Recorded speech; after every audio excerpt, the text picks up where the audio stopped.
Tous les croyants doivent être conformés à l'image de son Fils, notre Seigneur Jésus-Christ. C'est une union vitale avec lui qui est requise comme base, socle, ainsi qu'une vie entièrement et continuellement dans le Saint-Esprit.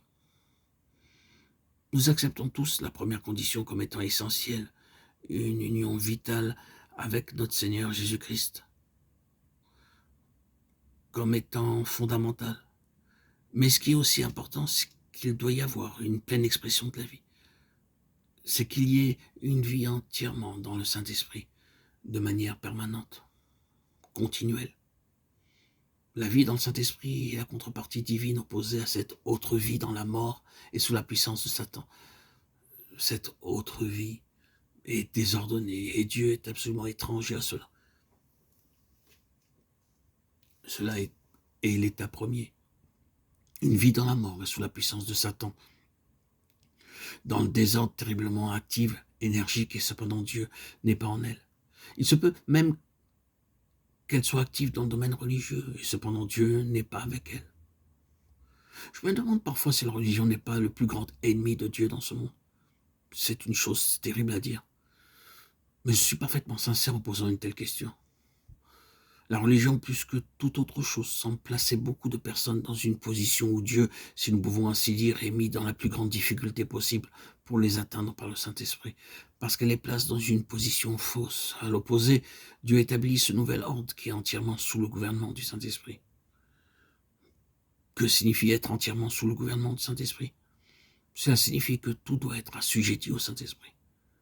Vous et moi devons reconnaître d'une façon complète, absolue et non limitative que si nous bougeons, si nous agissons, si nous raisonnons, si nous fonctionnons d'une certaine manière, sans que notre vie soit complètement livrée au Saint-Esprit et pleinement en lui, nous agissons.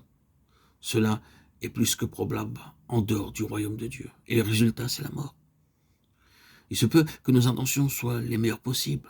Nos motifs et nos mobiles peuvent être entièrement justes. Nous pouvons même faire une chose pour le Seigneur, mais il y a une multitude de choses accomplies pour le Seigneur qui ne sont pas faites dans le Saint-Esprit. Il y a une quantité énorme d'activités procédant de motifs les plus purs pour les intérêts du Seigneur. Mais ce ne sont pas les activités du Saint-Esprit. Je crois que le Seigneur est généreux et plein de grâce, et parce que c'est une question d'ignorance, il est patient envers nous. Le Seigneur cherche à nous amener dans une meilleure voie.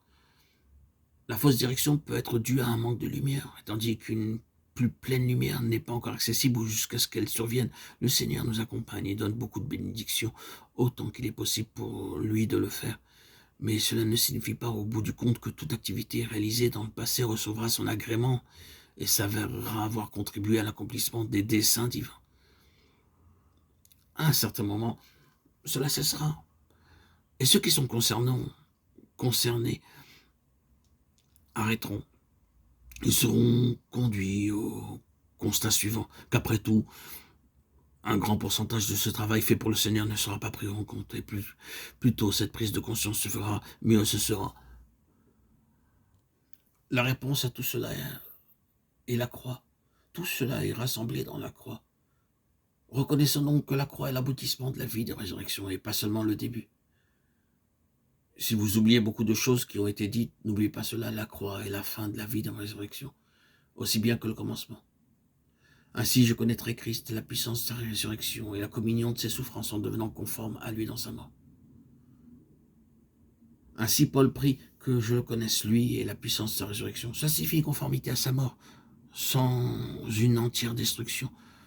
La fin de la vie de résurrection est la croix. Le Saint-Esprit travaille toujours en étroite relation avec la croix, dans le but que la puissance de sa résurrection puisse se manifester en nous d'une manière croissante. La base en nous pour la vie triomphante est l'œuvre de la croix, mettant de côté tout ce qui est naturel. Il n'y a rien que l'ennemi ne haïsse plus que la croix. Cherchons à libérer notre pensée de toutes les fausses conceptions au sujet de la croix. Trop souvent, il y a eu ce type de réaction. Oh, c'est la croix, mais c'est la mort, la mort, la mort, toujours la mort.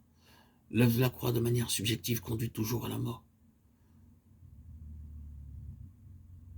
Mais ce n'est pas le côté positif que nous devons garder présent à l'esprit. Non, pas le fait que nous devons être constamment exclus, éliminés, morts, mais bien sûr de la nécessité que cela soit fait en nous pour qu'il puisse agir et agir en nous.